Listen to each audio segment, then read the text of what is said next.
गरीब राम नाम निज सार है, राम नाम निज मूल, राम नाम सौदा करो, राम नाम ना भूल। ये वो समय है, अब इस अधर्म का नाश होगा और धर्म का विकास होगा। धर्म और धार्मिकता शास्त्र अनुकूल साधना करने से ही ऊपर उठेगी। अभी तक हम शास्त्र विधि को त्याग कर मनमाना आचरण कर रहे थे, जिस कारण से हमें भगवान से मिलने वाला लाभ नहीं प्राप्त हुआ और हम भगवान को भूल कर फिर हम स्वयं अपना लाभ प्राप्त करने के तरीके खोज लिए। जैसे किसी को टेंशन होगी तो वो गुट्टी लगाने लग गया, शराब पीने लग गया, टेंशन खत्म करने के लिए। जो निर्धन है वो पहले संतों के पास जाते थे, परमात्मा की विधि प्राप्त करते थे, संकट निवारण के लिए भी संतों के पास जाते थे। तो उनको जो साधना बताते थे, जो सही संत होते थे, तो उनको उनसे राहत मिलती थी। तो फिर वो व्यक्ति परमात्मा पर दृढ़ रहते थे। अब हम क्या करते हैं, संतों के पास जाते हैं, वो हमें साधना विधि बताते हैं, उनके द्वारा बताई साधना विधि को हम खूब तसल्ली से करते हैं, लेकिन राहत कुछ मिलती नहीं। तो हम दूसरे के पास जाते हैं, वहाँ से भी इसी प्रकार उनके द्वारा बताई साधना को हम करते हैं, फिर कोई लाभ नहीं होता। तो लास्ट में फिर हम क्या सोचते हैं, स्वयं ही धनी बनना चाहते हैं। टेंशन बुलाने के लिए तो गुटी लाने लग गए, दूना पाप कर लिया इकट्ठा, और फिर धनी बनने के लिए रिश्वत, मिलावट, चोरी, ठगी, ये बकवाद शुरू कर दी। तो ये दूने पाप के भागी बनेंगे हम, उनसे लाभ तो होना ही नहीं। जैसे मान लीजिए किसी व्यक्ति ने 2 नंबर का काम करके, मिलावट करके, या 2 की वस्तु को 20-50 में बेचकर पैसा इकट्ठा भी कर लिया, तो फिर उसके साथ क्या बनेगी? या तो कोई बालक बीमार हो जाएगा, या कोई स्वयं को ऐसा रोग लग जाएगा, वो सारा पैसा भी जाएगा, और वो उस पैसे को 2 नंबर से इकट्ठे करने का जो पाप था वह उसके लिए शेष रह जाएगा। एक व्यक्ति ने बताया कि जी मैं बहुत नालायक व्यक्ति था। ऐसे मेरी कोई दुकान थी, बहुत पुराने समय की बात है, जब ये टेप रिकॉर्डर चले ही चले थे।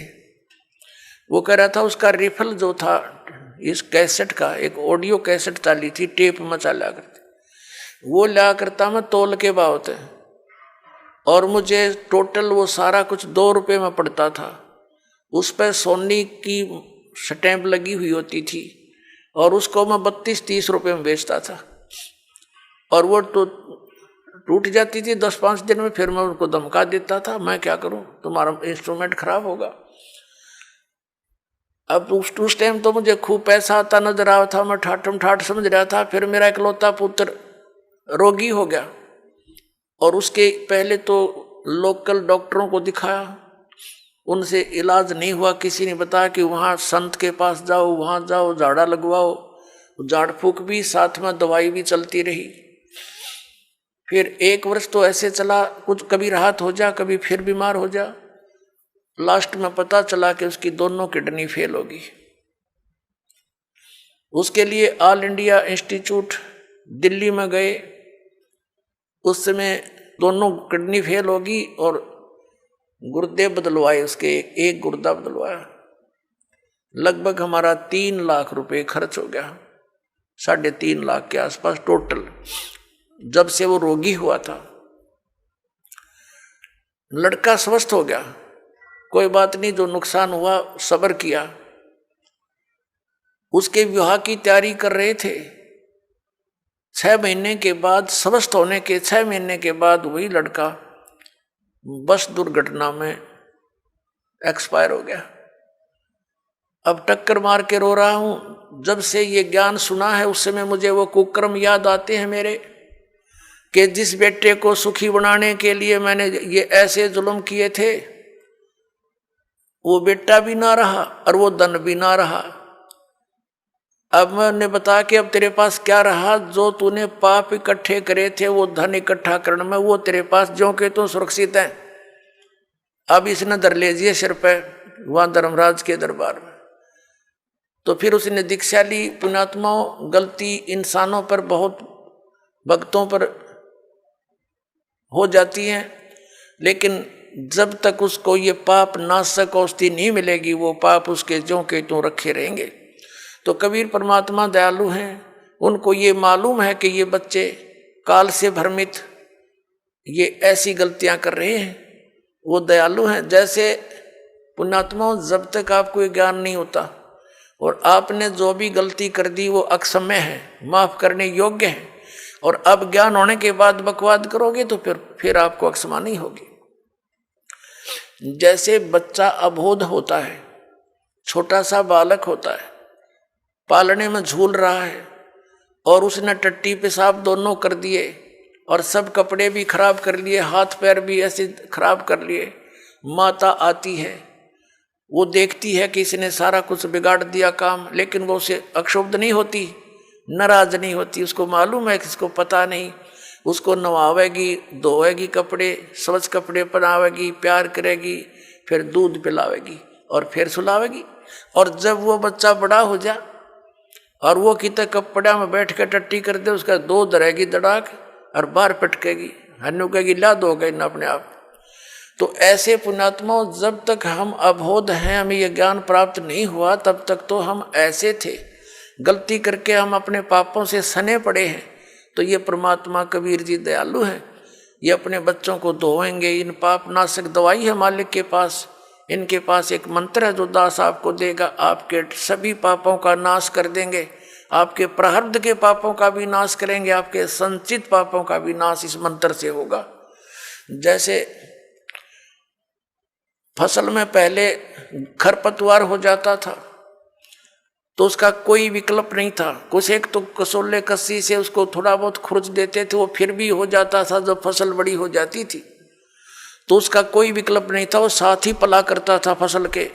अब एक ऐसी मेडिसिन खोज होगी है कि उसको फसल में डाल दिया जाता है तो खरपतवार का नाश कर देती है, फसल को हानि नहीं करती।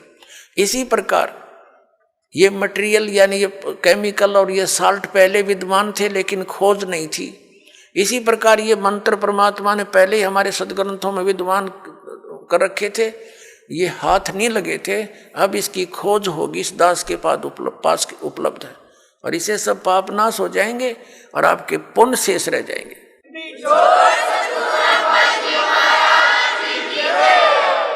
और हम तभी परमात्मा प्राप्त कर सकते हैं जब हम पाप रहित हो जाएंगे। और यहाँ का विधान है ब्रह्म परब्रह्म ब्रह्मा विष्णु महेश और अन्य देवताओं का जैसे कर्म करोगे वैसा ही फल मिलेगा। पाप आपके अलग लिखे जाते हैं, पुण्य अलग लिखे जाते हैं, और फल मिलता है दोनों का। पुण्यों के लिए स्वर्ग महास्वर्ग, फिर यहाँ के छोटी मोटी सुविधा, राजा या अच्छी कोई पोस्ट, और नरक ये भी पैरेलल मिलेगा। कुत्ते गधे सुअर की योनि ये भी अवश्य भोगनी पड़ेंगी। लेकिन कबीर परमेश्वर की शरण में आने के बाद आपको अब ये पापों का दंड नहीं भोगना पड़ेगा, आपके प्रारब्ध के कर्मों का भी नाश होगा जो आपको हानिकारक होंगे। इसलिए तो भक्ति करते हैं हम, इसलिए परमात्मा की खोज करते हैं कि हमारे ऊपर कोई आपदा आवे तो परमात्मा हमारी रक्षा करे। और जब वो आपदा भी आ रही है तो फिर प्रोटेक्शन क्या हुआ उस साधना का जो हम करें। जैसे हमने कोई शेड या झोंपड़ी मकान बना रखा है, उसका उद्देश्य क्या है कि गर्मी सर्दी वर्षा से हमारी रक्षा करे। और जिसने हमने बना रखी है झोंपड़ी या मकान और वो सारा पानी भी अंदर ही आ रहा है और धूप का भी असर ऐसे पैरेलल है, तो वो कुछ भी प्रोटेक्शन नहीं आपका। आप कितने नशे में पड़े हो और सोच रहे हो महल में बैठे हूं, तो सारी आपदाएं आप पर आ रही हैं, तो साधनाएं आपकी वो सत्य नहीं है, शास्त्र अनुकूल नहीं है, इसलिए आपको कोई लाभ प्राप्त नहीं हो रहा है। तो उसकी प्राप्ति के लिए आपने परम संत की खोज करनी पड़ेगी। और इन्हीं मंत्रों और साधनाओं को जो दास देता है, अन्य कोई व्यक्ति देवेगा, उससे कोई लाभ आपको प्राप्त नहीं होगा। क्योंकि अनअधिकारी से कोई भी कार्य सफल नहीं होता। जैसे एक सिंपल सी बात है, आप जी पासपोर्ट बनवाते हैं विदेश जाने के लिए, यदि वो डुप्लीकेट बना दिया जाता है तो आप भी दोषी और बनाने वाला भी अपराधी, दोनों को सजा मिलेगी। इसी प्रकार हमने जाना सतलोक, और ये पासपोर्ट बनाने का आदेश केवल इस दास के अतिरिक्त इस ब्रह्मांड में नहीं है, ये सत्कर मान लेना। और इसके अतिरिक्त जो भी कोई नाम दान साधना दे रहा है वो शास्त्र विधि त्याग का मनमाना आचरण है उनका, और वो डुप्लीकेट नाम दे रहे हैं, उनसे कोई लाभ आपको नहीं होना। और इन मंत्रों को भी यदि इस दास से कोई प्राप्त कर चुका है और वो दुष्ट आत्मा स्वयंभू संत बनकर उनको आगे दान कर भी रहा, तो डुप्लीकेट पासपोर्ट बना रहा है वो, उससे भी आपने बचना है।